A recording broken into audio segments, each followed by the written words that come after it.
প্রায় ১.৫ সপ্তাহ লন্ডন সফর শেষে আজ দেশে ফিরেছেন বিএনপি মহাসচিব মির্জা ফখরুল ইসলাম আলমগীর।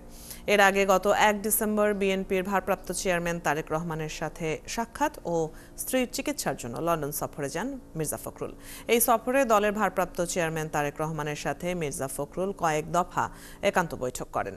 বিএনপির ভারপ্রাপ্ত চেয়ারম্যান তারেক রহমানের নামে থাকা বাকি মামলা আইনি প্রক্রিয়ার মাধ্যমে শেষ করে শিগগিরই তিনি দেশে ফিরবেন বলে জানিয়েছেন মহাসচিব। এছাড়া এই সফরে আগামী রাজনীতি আর নির্বাচন নিয়ে দলের ভারপ্রাপ্ত চেয়ারম্যানের সাথে ফলপ্রসূ আলোচনা হয়েছে বলেও জানান তিনি। এবং গণতন্ত্রের যেটা প্রথম পদক্ষেপ ফটক, সেই ফটকে নির্বাচনের জন্য প্রস্তুতি দিতে হবে। ওনার যখন সুযোগ হবে, অর্থাৎ আপনার মামলা মোকদ্দমাগুলো শেষ হয়ে চলে আসবে।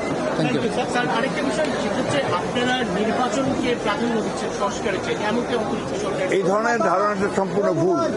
আমরা 2 বছর আগে সংস্কারের কথা বলেছি, 31 দফা সংস্কার দিয়েছি।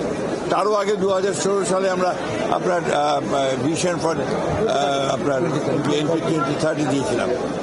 এবং আমরা এখনো বলছি যে আমরা ন্যূনতম সংস্কারগুলো করে নির্বাচন দেওয়ার জন্য। এই জন্যে যে বাংলাদেশে যে সমস্যাগুলো তৈরি হচ্ছে, এই সমস্যাগুলো নির্বাচিত সরকার ছাড়া সমাধান করা বেশ চ্যালেঞ্জিং। Thank you, sir.